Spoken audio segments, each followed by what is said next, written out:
The unique thing about capitalism is not therefore a market. The unique thing about capitalism is the relationship in production, in how goods and services are produced.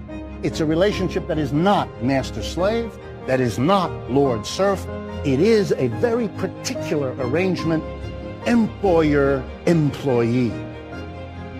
And in that relationship lies a fundamental conflict, tension, anger, resentment. Why? Because some people are doing all the work and producing more than they get.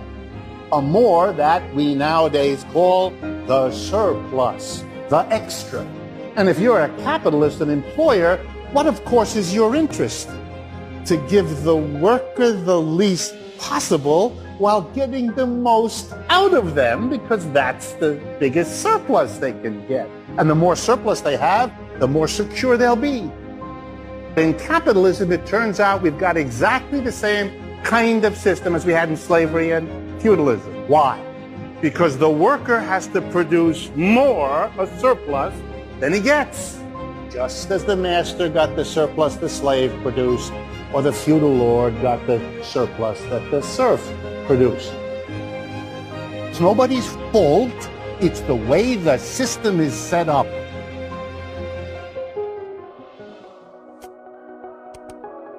What's the alternative?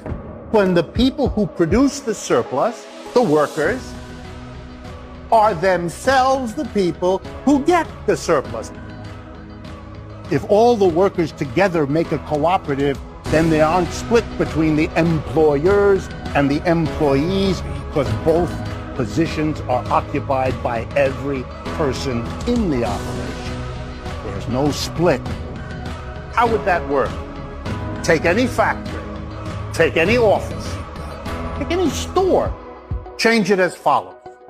No more board of directors. Don't need it. Here's how we're going to do it. You come to work, and you sit around making the decisions. All the decisions that used to be made by the capitalists. Workers become their own board of directors.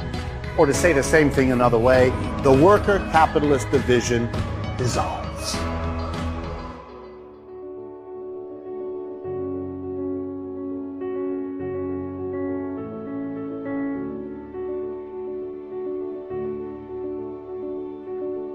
If you made all the workers democratically get together and decide how to distribute the wealth they've all together created, they would never give a handful of people more money than they know what to do with, while everybody else is worrying about sending their kid to college because they can't afford it.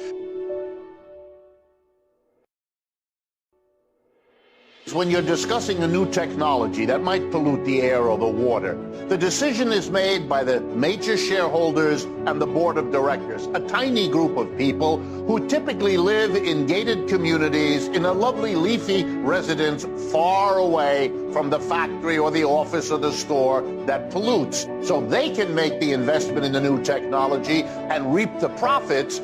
If the workers who live and work and depend on the enterprise made the decisions, they wouldn't do it that often because they're the ones that breathe the air and drink the water. So they'd be much more sensitive to the real costs. Every technological invention justified itself on the grounds that by this new machine, we could get more done with less effort. But when those innovations are put into a capitalist economic system, the people who put the technology in want to make profit out of it. For example, if a machine allows the workers to do twice as much as before, they fire half of the workforce. The remaining half works with the new machine, produces as much as before. The company realizes a fantastic profit because it doesn't have to pay half the workers' wages, which they can keep for themselves. Here's an alternative. Let every worker do half as much work as he or she did before. Let's run the working day 4 hours instead of 8. The workers will have engaged an enormous amount of leisure to pay attention to their own development, to their families, to their communities. If we use technology that way, we would use it to help the mass of people enjoy a better life rather than a small percentage of the people enjoy a greater profit. The problem was with technology. The problem was with the system that decides how to use that technology. You're going to have to get rid of the capitalist system where it lives, in the stores, the factories, and the offices.